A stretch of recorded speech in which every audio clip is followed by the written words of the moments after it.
Hello everyone, and welcome to some MiSTer FPGA news.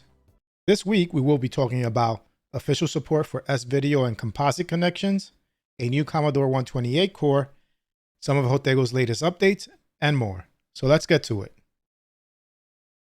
MiSTer now supports the ability to use your mouse's wheel as a spinner. This feature is really useful for some spinner devices that actually output as a mouse wheel.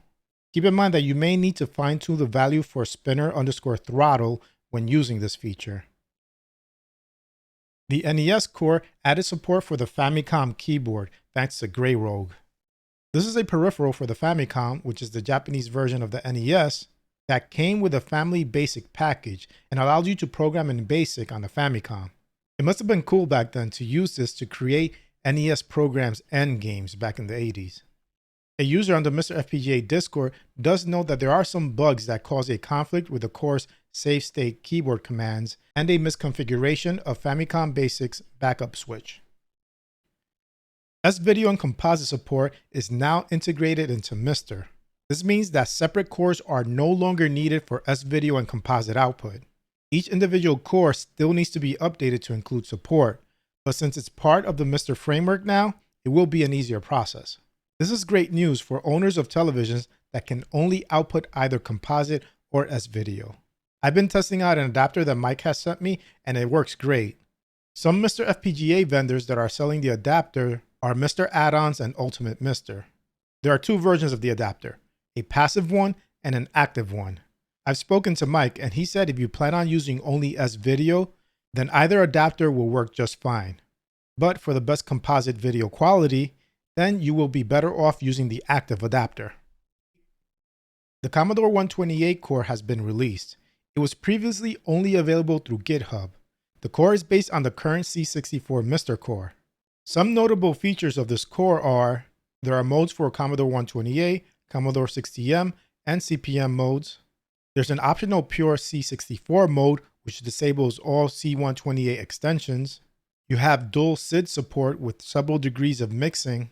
There's support for the OPL2 sound expander, and many more features. Check the core's GitHub page for the full set of features along with what still needs to be implemented.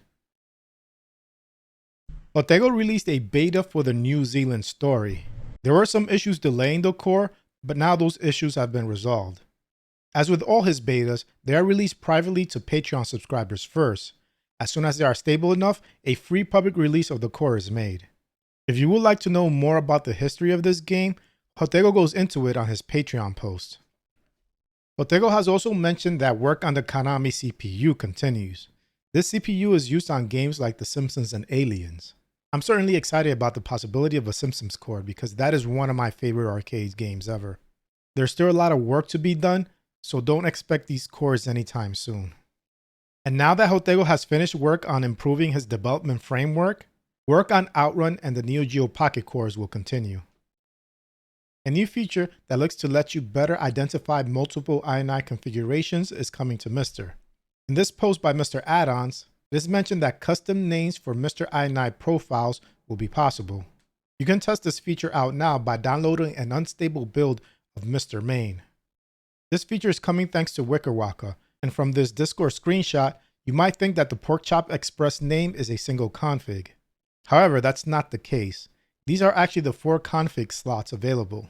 Each config name has a maximum limit of 4 characters. So one profile here is called Pork, another called Chop, a third called EXP, and a fourth called RESS.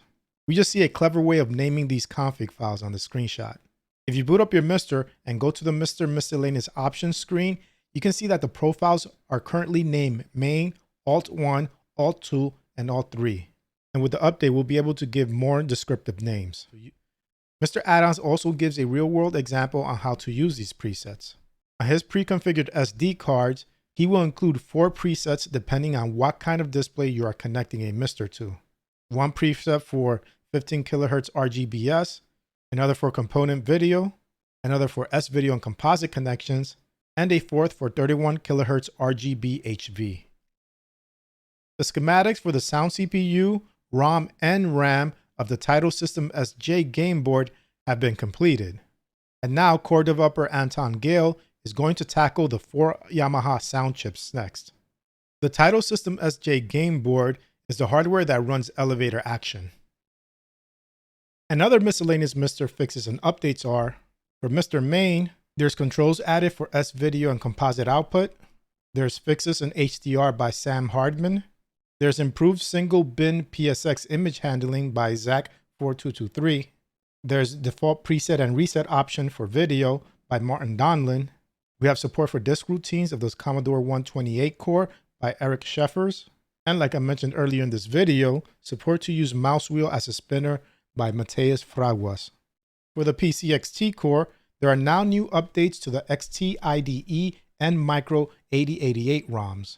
They have full operation mode enabled, and this fixes some incompatibilities with the Basic A application and some other Tandy 1000 software. For the Sega 32X core, there have been CPU updates by SRG320, and the framework was updated.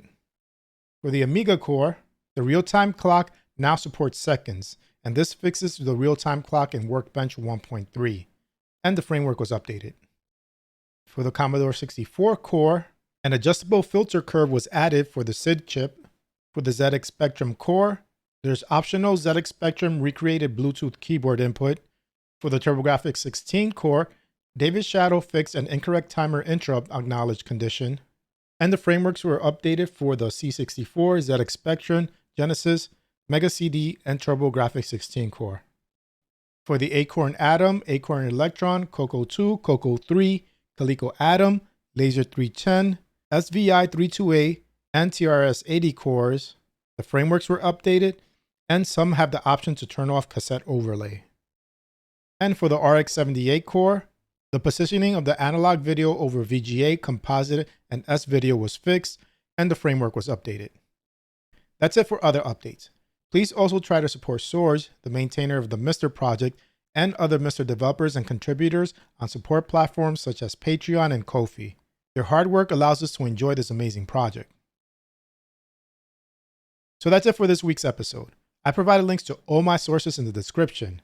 Make sure you also check out retrorgb.com to see my MiSTer news videos in blog form and to get more retro-related content. And if possible, support them on Patreon too. Anyway, hope you enjoyed this video. If you did, please give it a like. And if you want to see more content like this, hit the subscribe button and its bell icon so you can get notified of future videos. Thanks for watching, and I'll speak to you next time.